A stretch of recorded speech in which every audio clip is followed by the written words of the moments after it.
Les habla Pocho Salcedo y damos la bienvenida a nuestra audiencia en Latinoamérica y a todos aquellos que nos acompañan de costa a costa aquí en los Estados Unidos continental y en Hawái. Una vez más, invitándolos desde Nueva York a una caminata que va más allá de los titulares. Bienvenidos al ADN de las noticias.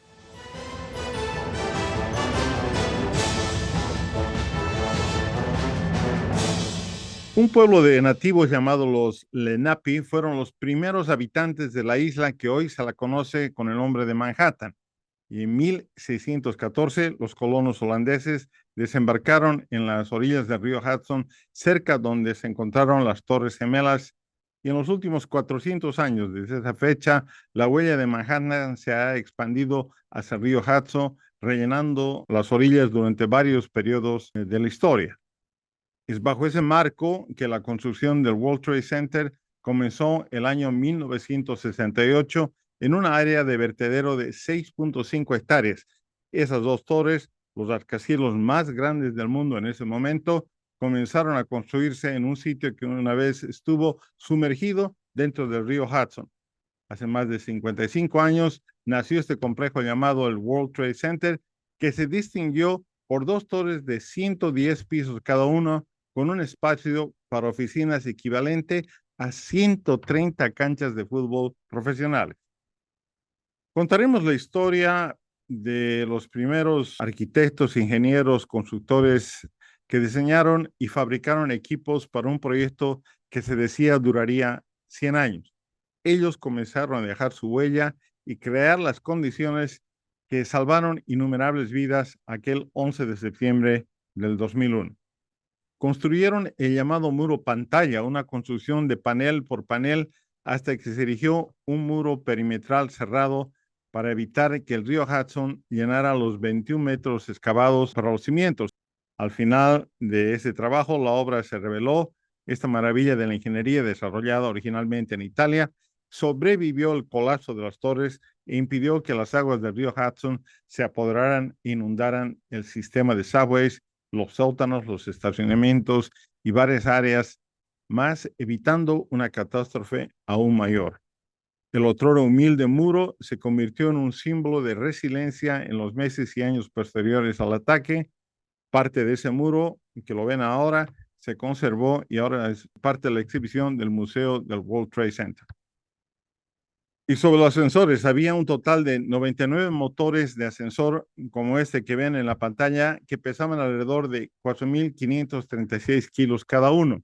La sala de motores cerca del piso 78 de la Torre Sur probablemente salvó muchas vidas en ese 11 de septiembre, porque cuando uno de los aviones se alojó en la sala de motores al estrellarse, no pudo penetrar el denso y pesado equipo hecho de acero, hierro, cobre y fibra de vidrio.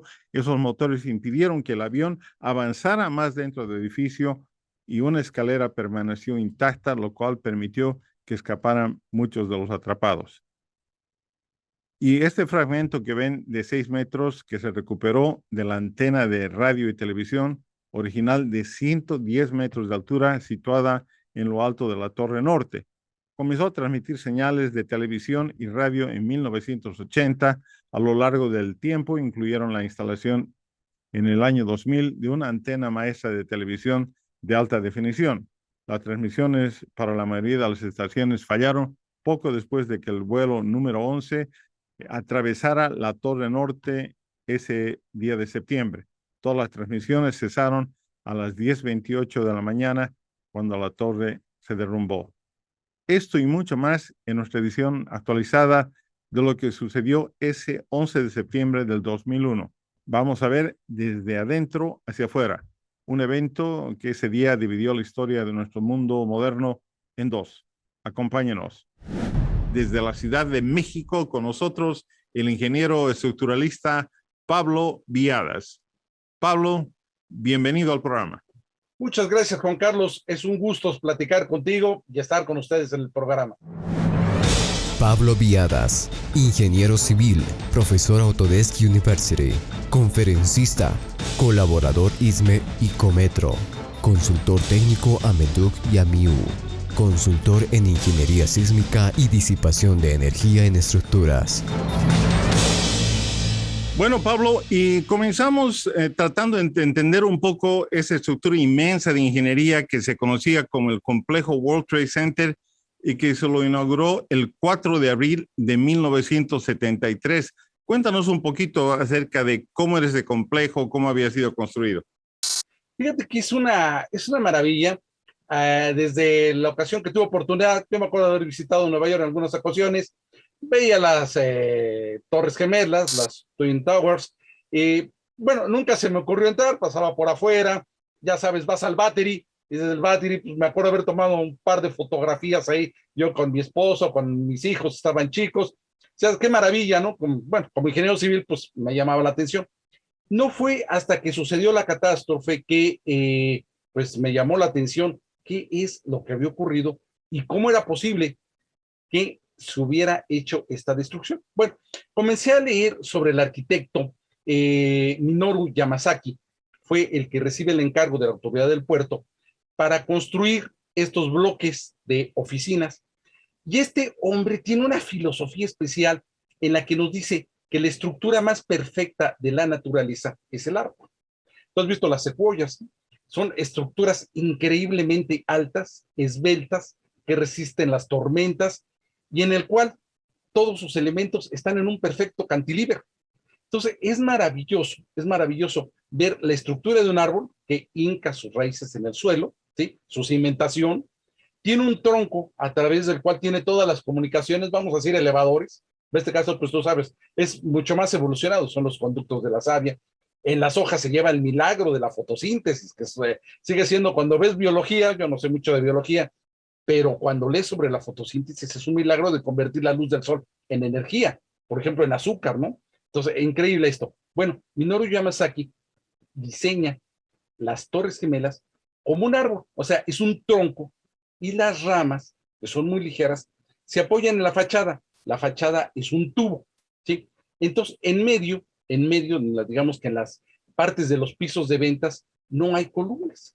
Tiene unos claros enormes, donde únicamente el tronco son las escaleras y los elevadores. Realmente los elevadores, que el problema cuando tú estás haciendo un rascacielos es que si tú tienes muchos pisos vas a tener que tener muchos elevadores, o la cuestión de que imagínate tú que vas al piso 100 y pues te tienes que esperar a que alguien se detiene en el piso 2, en el 4, en el 6, en el 8, en el 20, pues vas a tardar una hora en llegar. Entonces tienes que tener elevadores express o elevadores a cierta parte y elevadores locales, que fue como se hizo. Hay partes, edificios donde se hace elevadores de 2 pisos, de doble cabina, para que unos atienden nones y otros pares, pero es el mismo elevador, entonces logran una mayor cantidad de gente. Bueno, Minoru Yamasaki lo diseña de esta manera, sin columnas, de tal manera que tienes un tronco, tienes las ramas, y las ramas se apoyan en la fachada. El sistema de construcción se trata de una fachada, ¿recuerdas cómo son todas esta serie de tubulares que están en la fachada, estas columnas cuadradas, y en medio tienes todos los pisos libres y disponibles para esto? Perfecto, muchísimas gracias. Entonces, bajo ese escenario, empecemos con lo que sucedió. Nos hemos olvidado muchos del primer atentado que hubo contra las Torres Gemelas el 26 de febrero de 1993. Un camión cargado con una bomba casera que pesaba alrededor, increíblemente, de 590 kilogramos, explotó en el estacionamiento del sótano del complejo del World Trade Center, abriendo un cráter explosivo de 6 pisos de profundidad y 61 metros de ancho. Cuéntanos qué pasó ese momento.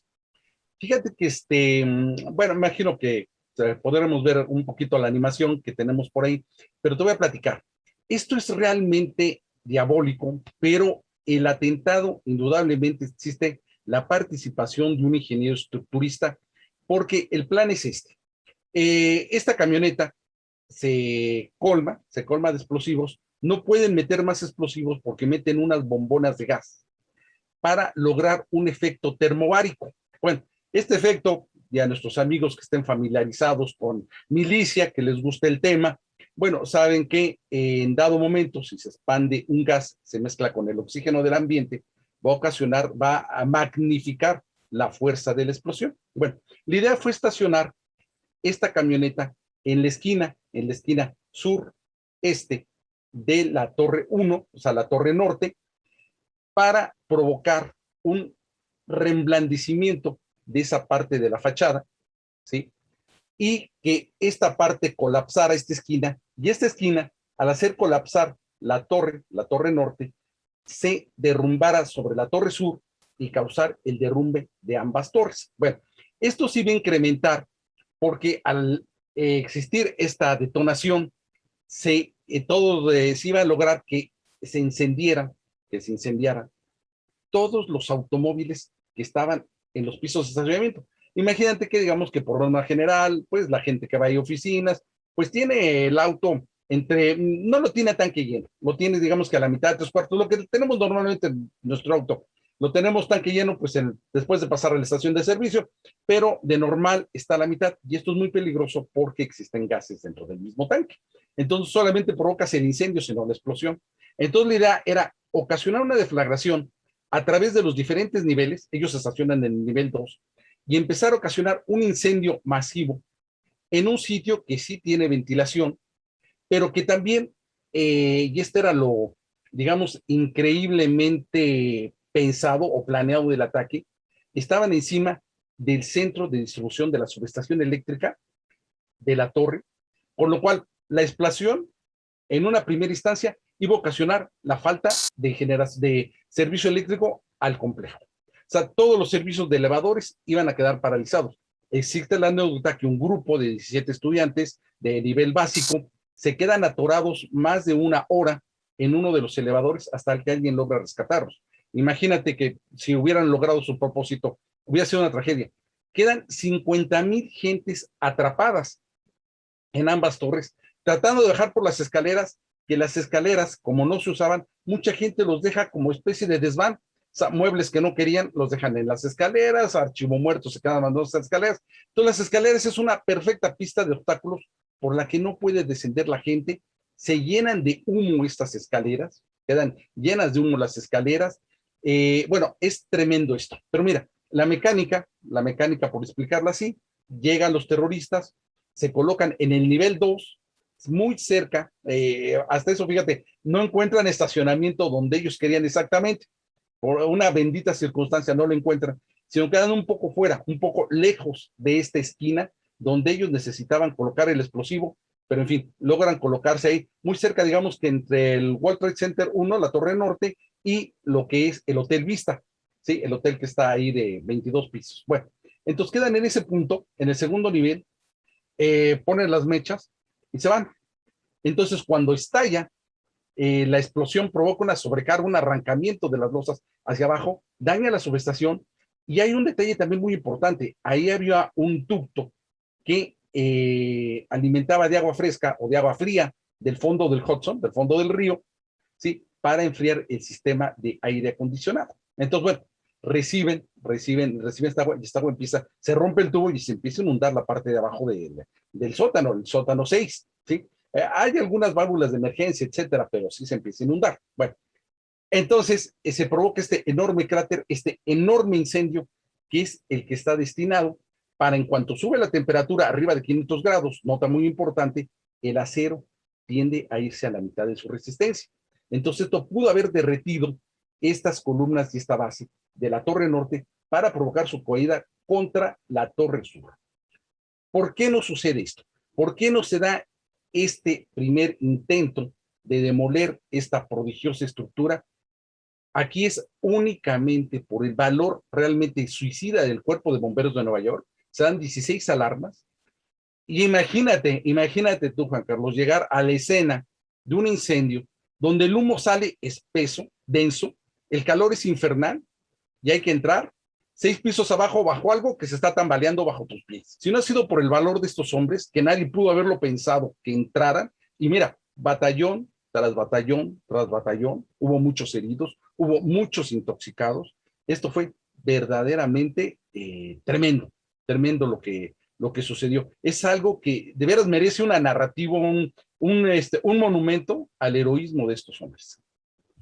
Muy rápidamente, en los 2 minutos que tenemos para el corte, una pregunta. Una vez que se dio este atentado 8 años antes del atentado del 2001, ¿Qué reparaciones tuvieron que hacerse para que el edificio esté nuevamente en condiciones estructurales sólidas? Mira, en esto fueron muy brillantes, no fueron negligentes. La autoridad del puerto, no sé, fíjate que no he encontrado el dato de quién fue el encargado, pero no únicamente se hizo la reparación, se tomaron todas las medidas, primeramente, para que las escaleras estuvieran despejadas. Se hicieron simulacros constantemente se le pedía a la gente que evacuara por las escaleras, ¿sí? Cuando llegaba una emergencia, la gente sabía exactamente qué cosa hacer y cómo evacuar, porque en dado momento ahí se llegan a concentrar en estas torres entre visitantes y empleados más de 100,000 gentes. Entonces, la autoridad del puerto, que es la que estaba a cargo, vio luces de emergencia, vio ventilaciones, vio que estuvieran despejadas las escaleras, reforzó el estacionamiento, se dotó de sprinklers, en fin, se estuvo trabajando en prevenirse para un próximo ataque que ocurriera, ya sistemas de detección, en fin, no fueron negligentes. Si no hubo más bajas el 11 de septiembre de 2001, fue gracias a que la autoridad del puerto actuó de manera ejemplar.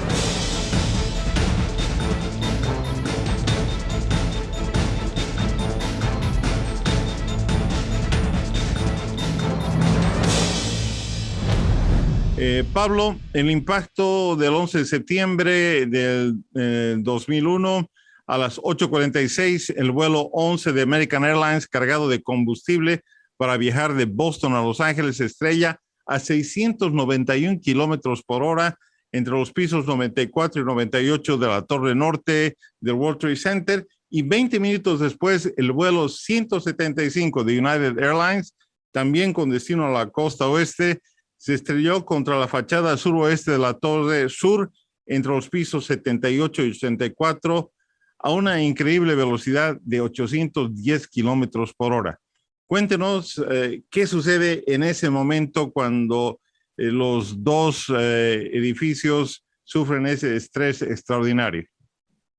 Sí, mira, te voy a decir, realmente esto algunos escritores de ciencia ficción o de ficción como Tom Clancy, llegan a describir un ataque similar utilizando aviones civiles. Pero bueno, dejando a un lado toda la parte de el evento, ¿qué te voy a decir? Desde el punto de vista militar o desde el punto de vista terrorista, hablando a lo que es nuestra área, que es estructuras, el impacto del primer avión a esta altura, técnicamente es un tanto cuanto, ¿qué te voy a decir? Más alto de lo que ellos planeaban. Bueno, llega, es una máquina, vamos a decirlo así, vamos a tratar de separarnos un poco de la tragedia humana que es realmente agobiante, y vamos a hablar únicamente de maquinaria y de estructuras. Esta máquina se impacta como un proyectil y lo que hace es destrozar el sistema de elevadores, ¿sí? O sea, penetra en el edificio como cuchillo en mantequilla, porque recordemos que es únicamente la fachada, y pasando la fachada no hay nada hasta toparse con el núcleo de elevadores. Destroza el núcleo de elevadores y vierte a través de este núcleo de elevadores gasolina, igual que la gasolina se expande por todo el piso, y son pisos de oficinas que están llenos de mobiliario, de alfombras, de archiveros. En ese entonces usaba más papel que ahora, y si recuerdas, pues aquello parecía que estaba nevando de la cantidad de hojas de papel y de cenizas de papel y de cartón. Bueno, entonces el incendio comienza a expandirse tanto hacia arriba como hacia abajo, ¿sí? O sea, hacia arriba por el mismo calor, hacia abajo por la gasolina que comienza a escurrir a través de los pisos, de los huecos de elevadores. Y es muy importante tomar en cuenta que esta gasolina se escurre hasta los sótanos más inferiores a través de este cubo de elevadores. El edificio comienza a arder verdaderamente, a alcanzar enormes temperaturas, ocasionar la desesperación de los sobrevivientes que estaban en la parte de arriba, pero al mismo tiempo, las medidas tomadas anteriormente por la autoridad del puerto comienzan a hacer que la gente sepa exactamente qué tiene que hacer para desalojar en orden las torres, ¿sí? Y no solamente la que recibe el impacto, sino la segunda también se recibe la orden de desalojo, ¿sí? O sea, realmente podrías decir, ¿por qué las dos? ¿Por qué no nomás la que recibió el impacto? Se recibe la orden de evacuación del complejo entero, del complejo del World Trade Center, todo el complejo comienza a ser evacuado en orden respecto a cómo se hacían en los simulacros. Cuando sucede, a los pocos minutos, el siguiente impacto, que viene en el otro sentido, un impacto sucede en uno, otro sucede en otro. Nosotros tenemos por ahí una animación donde se ve que los dos vienen en la misma dirección, pero porque, digamos, no ponemos tanta atención al hecho histórico como a tratar de explicar la mecánica del siniestro.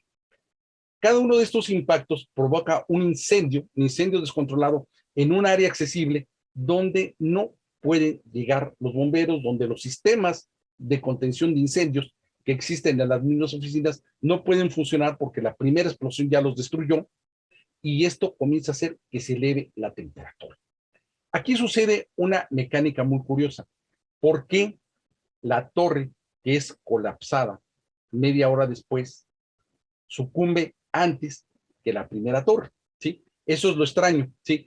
Puede ser aparentemente inexplicable. Yo tengo la torre norte recibe un impacto, hay un incendio descontrolado, pero no es la primera que sucumbe, sino es la segunda. La segunda que recibe el impacto, poco menos de media hora después, se viene abajo una hora antes que la primera. O sea, resiste menos. ¿A qué se debe? Las dos están exactamente construidas de la misma manera y esto ocurre así. En el primer impacto estamos en el piso 90 y tenemos apenas 20 pisos arriba. En el otro tenemos más pisos, más peso, ¿sí? Tenemos que hablar en términos de pesos y cargas. Bueno, en el primero yo tengo una carga de aproximadamente el 20% del edificio, y en el segundo yo tengo una carga del 30%. Esa diferencia es lo que me ocasiona que, si tú ves ahí las vistas que todos pudimos ver, vaya, la intención diabólica de estos atentados es que todo el mundo esté enfocando las cámaras, por eso los hacen de esta manera, se trata de un impacto mediático. Bueno, entonces cuando la segunda torre impactada, por el peso que tiene encima, la parte central colapsa, ¿sí? O sea, se reblandece y cae una encima de la otra, ¿sí? O sea, podemos ver que la parte de arriba cae primeramente sobre la zona que está, digamos que ya derritiéndose, vamos a suponer así, ya debilitadas las vigas, y a partir de ahí este impacto comienza a generar un colapso progresivo sobre los siguientes elementos estructurales en los cuales la parte central ya recibió toda esta gasolina incendiada, ya está recalentado, ¿sí? Ya todos estos elevadores se están derritiendo y comienza de esta manera el colapso próximo. La siguiente torre, pues sucede la mecánica similar, ¿sí? Nuevamente comienzan a comprimirse y ya comienzan a caer. Da la impresión de que es en orden, no es exactamente así, pero sí sucede esto porque lo que fue el objetivo de destruir el tronco de estos árboles maravillosos, pues son los que comienzan a colapsar y comienzan a venirse abajo, ¿sí? Y por eso nos da la impresión de este colapso progresivo inexplicable, pero que la gente que diseñó esto lo hizo con una mente diabólica, verdaderamente. Es una mente, no se me ocurre otro adjetivo, ¿no? O sea, verdaderamente hay que estar enfermo para poner todo el talento que se pudo haber hecho para muchísimas otras cosas, un talento de ingeniería, en aplicarlo para el mal, ¿no? Verdaderamente, y siempre me quedaría yo pensando, tú sabes, todas las teorías de conspiración, bueno, ¿y por qué el atentado y por qué destruir estos maravillosos monumentos? No lo sé, ¿no? Esa parte sí no lo sé, pero estructuralmente estuvo diabólicamente planeado. Bueno, y el World Trade Center 7 se encuentra en medio de los escombros de las Torres Gemelas recientemente derrumbadas y el edificio colapsa también, pero de otra manera distinta. ¿Podrías comentarnos un poquito sobre eso, por favor? Sí, fíjate que todo el sistema, cuando lo hace Minoru Yamasaki, tiene el predicamento de que las torres son esbeltas, son muy altas, y en Nueva York hay tormentas. ¿Sí? Ahora sí, tú sabes, llega a haber tormentas y es un sitio susceptible a tormentas en el Atlántico del Norte que pueden entrar a través de la bahía, ¿sí? Y pasar directamente y impactar sobre los edificios de Nueva York. Entonces, la fuerza, digamos que para nosotros los latinoamericanos, pues el gran temor es el sismo, ¿sí? El temblor. Bueno, en Nueva York es el viento. El viento llega a alcanzar fuerzas muy altas y pues deben de estar preparados para soportar cargas de más de 200 kilómetros por hora, que sobre todo en los edificios provoca una fuerza de empuje y de succión. ¿sí? O sea, esto se ha probado en túneles de viento porque es un empuje realmente muy poderoso. Bueno, para lograr que haya una estabilidad y una seguridad estructural, estos 6 niveles hacia abajo, llegan a ser inclusive bastantes más en algunas áreas, y están conectados al metro, y toda esta parte está conectada por la parte inferior. O sea, todo esto va a dar a una enorme vasija, vamos a ponerla así, ¿sí? Un cuenco, digamos, de concreto, que es el que mantiene el río afuera de los sótanos de estacionamiento, de las subestaciones, de los sistemas de refrigeración de aire acondicionado. Todo este sistema se mantiene. Bueno, el World Trade Center 7 está conectado y está comunicado a través de estacionamientos y de túneles de una parte a otra. Esta temperatura del incendio se va transmitiendo a través de toda la estructura de acero. O sea, es como, no sé, si tú tomas uno de estos sartenes antiguos de hierro colado, ¿no? Que se puede cocinar muy a gusto, pero hay que tener mucho cuidado para tomar el asa, ¿no?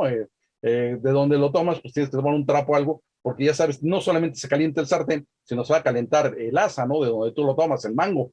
Entonces, bueno, la temperatura sigue. Y si tú tienes incluso una asa muy grande, pues se va a calentar todo el asa, ¿sí? Por muy larga que sea. Bueno, esto mismo sucede en el efecto del incendio, se esparce esta temperatura. De hecho, colapsa hasta el metro, colapsa todas partes.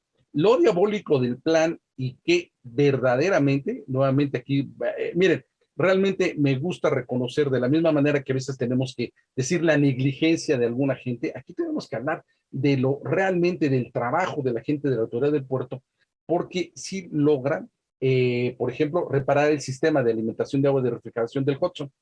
La idea de estos tipos no era únicamente colapsar las torres, sino romper la tinaja, la cual sí se fisura.